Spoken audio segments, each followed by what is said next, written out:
guys, welcome to my new YouTube channel. Basically what I'm doing is I'm just going to be recording something or try and do it every single day. The whole point of it is that I learn best when I teach, and obviously I'm not going to be teaching anyone, because if you found this channel then God knows how you found this channel, but fantastic. I'm glad you're listening along. But yeah, all I'm going to do is I'm going to pretend I'm teaching people for me to learn myself. So basically all I'm doing today is I'm about 243 hours into my study of Tim Sykes' Millionaire Challenge. And yeah, I'm starting to hit a fair few plateaus and struggle streets with trying to become profitable and trying to increase my learning.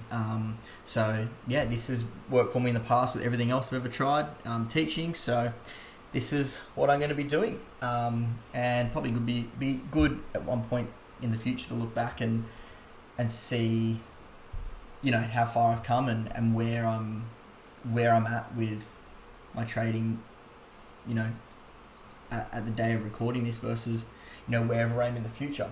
So yeah, basically we're just going to be covering just on Tim Sykes' watch list here for Friday the 12th of March.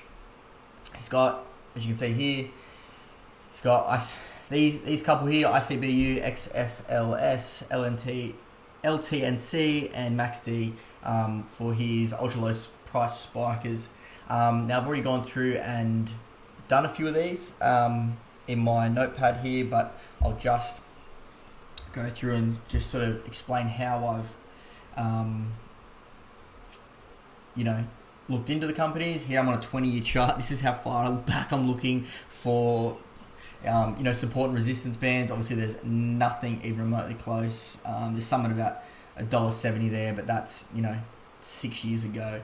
So we'll drop back into 10 days, go 5-minute charts.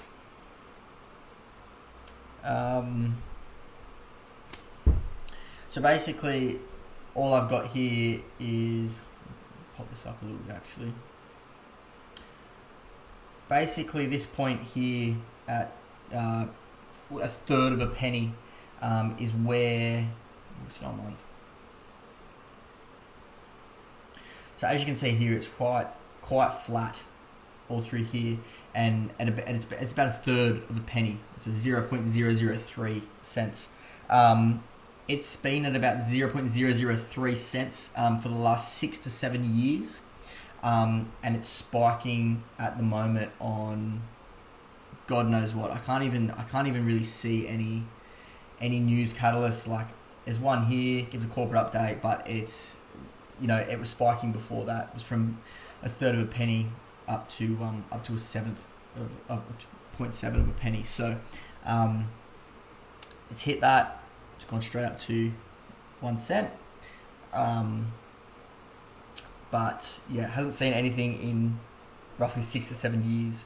So basically all I've got here is my support is at 0.0062, which is about here. Let's put a line on there just so that we can see that. So I know it's very rough. Breaks above it, breaks below it, breaks above it, breaks below it.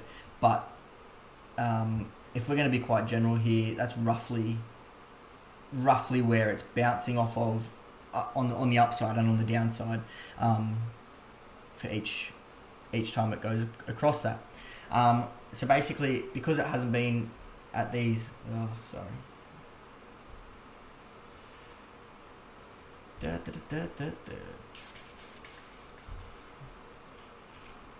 sorry, just accidentally drawn a couple of lines on here, which I'll get rid of.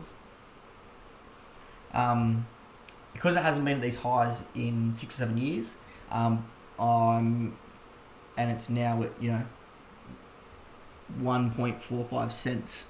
I'm expecting this to absolutely tank very shortly off of its highs.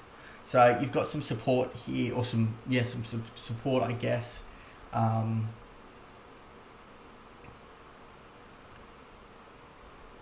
about 1.1 cents, and then you sort of got nothing until down here where it bounces. It holds it there,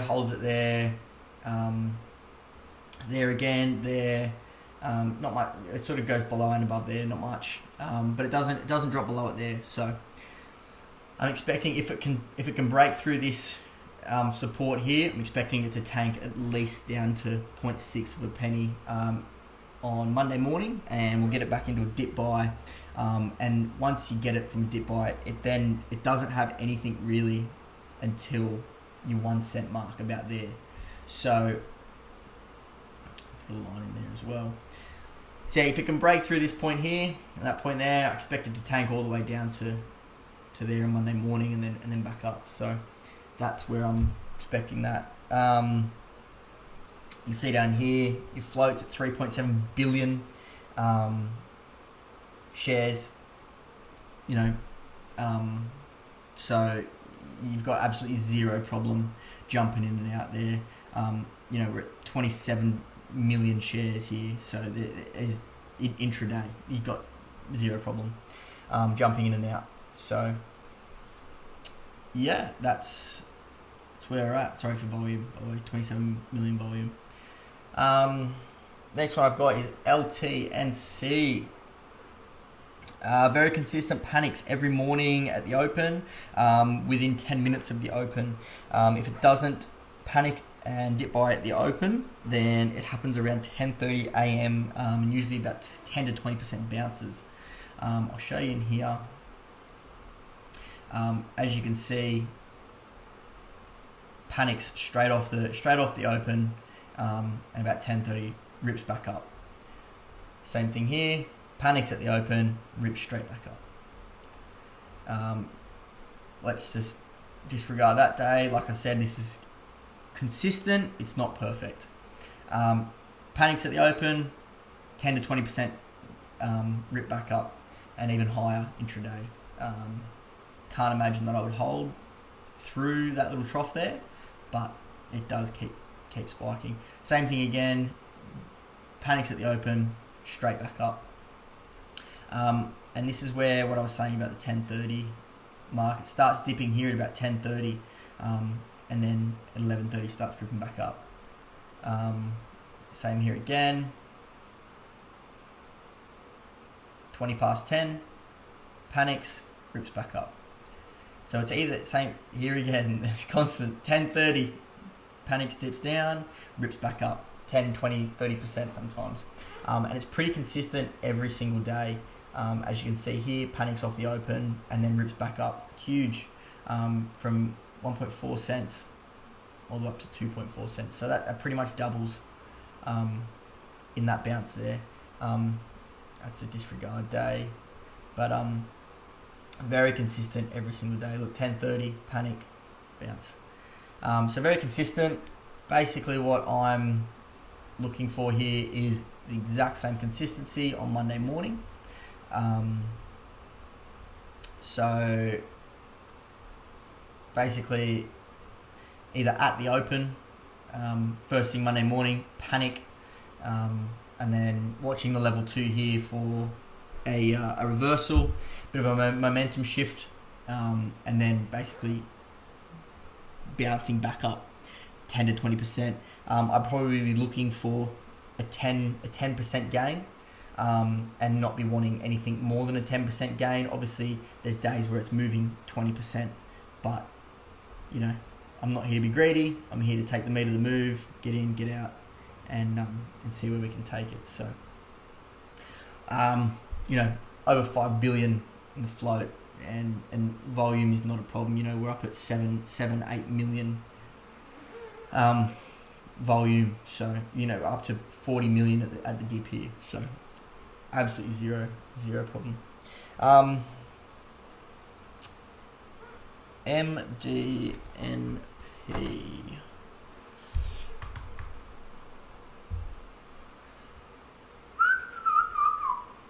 Let's chuck that one in here because it's next on my list.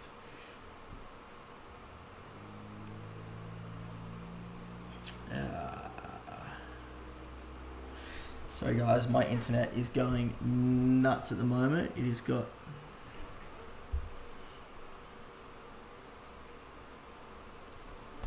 everything going on for it, so. Oh no, we've got the circle of death.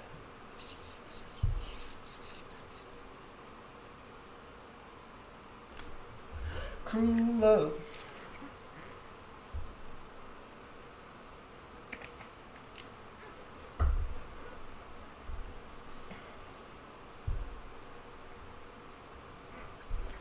Alright, this isn't really working out for me, but that's right. Basically, oh, it is actually. That's just how consistently low it's been.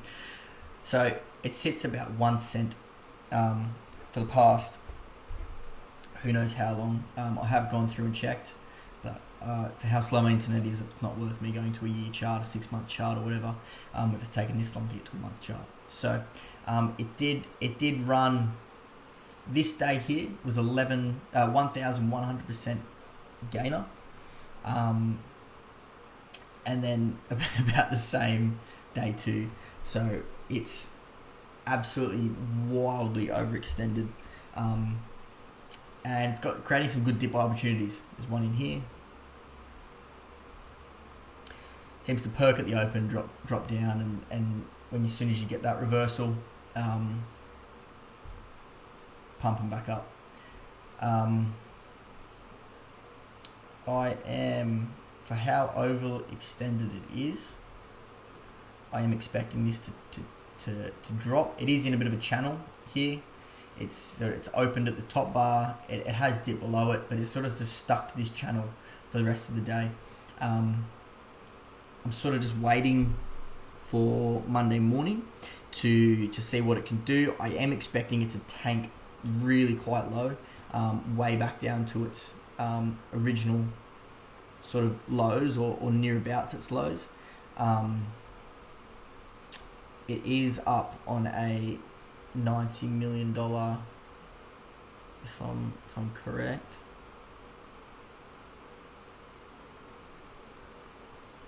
I'm not sure why the news isn't popping up, but I am expecting Monday morning for it to dip right back down to its lows. There is a bit of support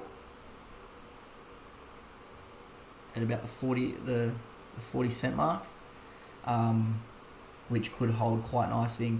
You know, if it does break through this channel here, could drop down. And if it does support off there, and there's enough volume, you know, we've got no problem with the float. There's 18 million in the float, so as long as we get some good volume, and it's quite a convicting reversal, it could be a very good dip buying opportunity down here. The only thing is because it is so overextended, so like wildly overextended, that if it does attempt to bounce off here and it does break through, I'll need to be extremely quick on cutting my losses, because if it does drop through there, it is an extremely volatile stock. So if it does you know, break through there, it's sort of just going to keep going all the way through.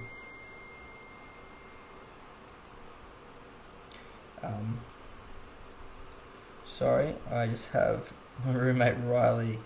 Can you put a t-shirt of mine from the clean pile on my bedroom floor in an Uber for me if I book one?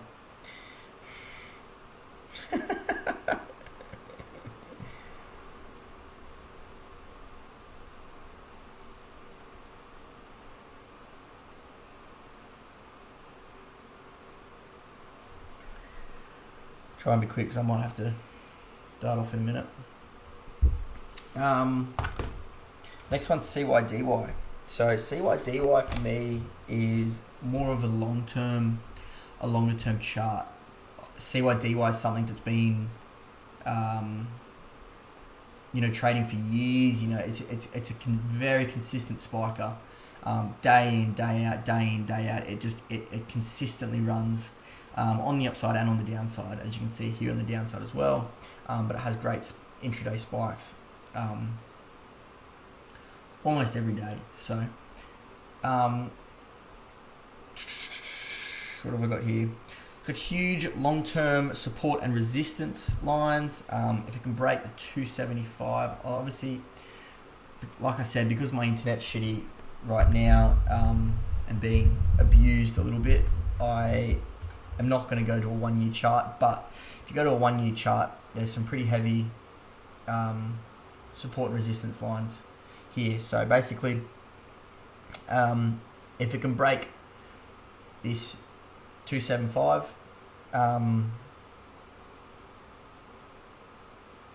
if it can break this, if it now that it's below that, if it starts running on Monday, if it breaks this 275, I will basically take quite a small position, and then if it can break this $3 resistance, I'm going to try and actually show you a longer term chart. Let's go big. Let's go a year. All right. As you can see, my computer's not liking this. As you can see, it is constantly bouncing off from the high side and the low side off these two resistance levels. The $3 one is quite a huge resistance level. It's got the most bounces, and then the other one's 275. You can see 1, 2, 3, and it breaks through there and then gaps up. Same here is it bounces off the 275, and same here again. So, but then once it breaks the 275, it struggles to get through this $3 mark. As you can see, it gaps up once it breaks the 275, but can't get through this $3. It can, but it's not a convincing breakout. So it sort of just consolidates around this $3 mark. That's what I'm saying. So if it breaks the 275, I'll take a small position, and if it can break this 3, I'll take quite a large position and really start sizing in so that I can catch one of these runs. Same here again. It bounced off the 3, ran, and anytime it does, see it broke the 275, which was good, and it bounced the 3 here, bounced through the 3. Broke through the 3, and it bounced off the 3. So that's where I'll be taking my bigger positions, as it can gap up. It's got no real overhead resistance. Once it does break through there, it's sort of just a clean run for at least $1 or $2 per share. So it's got nothing until, look around here, the 445 mark, or even higher, really. No, probably 475 mark. As you can see, it bounces off it here, and then here as well. So if it breaks the 3, I'll be sizing in quite a bit and trying to make at least $1 a share until it gets up to probably, I'll be taking the meat of the move around the 430, 440. Yeah, that's a big one on my watch list. Next is ENTX. It is up from $1.50 to $10. As you can see here, $1.50 all the way up to a high of $10.16, which is huge. It's up on news from it's a company that's it's in the health sector, and they've got news of positive bone marrow results where they basically, I'm not exactly sure what it is, but it's something like they transplant bone marrow from one person's healthy bones to someone's unhealthy weak bones, and they've released positive news, and so it's up to $10.16. It has dropped down to about the $6 mark, and there is a fair bit of support here that it struggled to break through multiple times, and then it's bounced off of multiple times, 4 or 5 times. And you can see there's numerous points where it's bounced off this $5.70 mark here. So Monday morning, I think it can drop a lot more than $10, a lot more from $10. I think it's gonna, panic quite largely on Monday, and if it does panic, I've got from $6.70. If it panics 70 cents to this point, and starts reversing, I'm in it for a dip. because I've got nothing then until about the 780 mark here, where you can see it struggles to break through there once, twice, 3 times. There, 780. So I'll probably ride it up to about the 760, 750, 760 mark.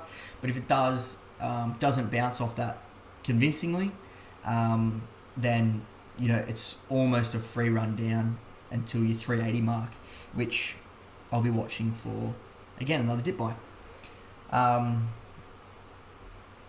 That's about it. I haven't actually got to TRCH yet, but it is something that I just started looking at as I started this voice recording, or this YouTube video. But TRCH, it's starting to run a lot from literally in the last 2 to 3 months. From December, it's run from 25 cents all the way up to $4, or $4.80, which is astronomical.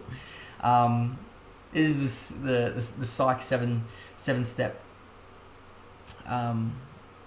formula, and this is the run up. This is where it pulls back a little bit. This is the parabolic spike, straight off a cliff, dip buy, and I'm expecting it now from here to then dead cat bounce, roughly about here for a little bit, and then obviously you're gonna have your long kiss goodnight, which comes down here.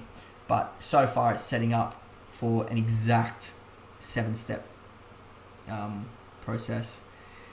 So I'll be watching this for, could be, for a few days here. It could dip multi-days. So this will be a Monday, Tuesday, Wednesday sort of watch as it comes down, if it slowly drops.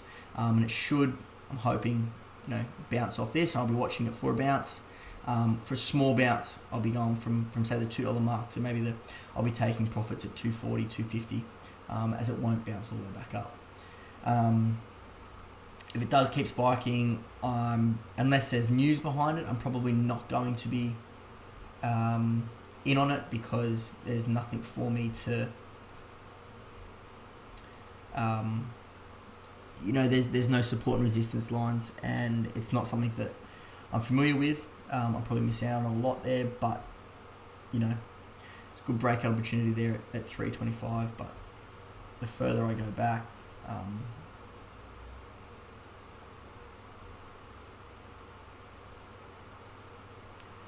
325. Yeah, it's not something that I'm familiar with. It is a multi. If it did break the 325, it is a multi-week breakout, which I'll be watching, but I probably won't be trading, as, like I said, it's something I'm not that familiar with. I'm learning as much as I can about, morning panic dip buys, and that's about all I'm focusing on at the moment, trying to get good at one strategy, and then I'll start increasing my knowledge. So that's kind of where I'm at the moment. Just scanning Twitter for all these stocks, seeing what everyone's saying about them, doing a little bit of extra research on FinViz, and then in the challenge, trying to keep up to date as much as possible in the chat. And that's pretty much where I'm at. So it's been an absolute honour, guys. This has been my first YouTube video, my first my first trading, not even a recap, more of a trading plan for Monday morning. I am going to go in, that was just from Tim Sykes' watch list. I am going to go in, have a look at some of my scanners, and do my own watch list. So even though I've got a watch list for Monday morning from Tim Sykes, or pulling out of Tim Sykes what I think suits me, I will go in and have a look at my own, do my own study, do my own research, and run some screeners like this low float over 500k volume OTC screener, anything under $10. So you got a whole list here, and I'll be going through these and a whole bunch more, basically trying to pull out stocks that suit me and stocks that I think I want to watch personally, because that's the whole goal of this, is to be self-sufficient, not relying on people, using the challenge chat room and Tim Sykes and Jack Kellogg and all those people as guides and mentors, but not actually using them as trade alerts and just following along. So thanking you guys very much for listening, and I'll be back tomorrow for another one. Enjoy.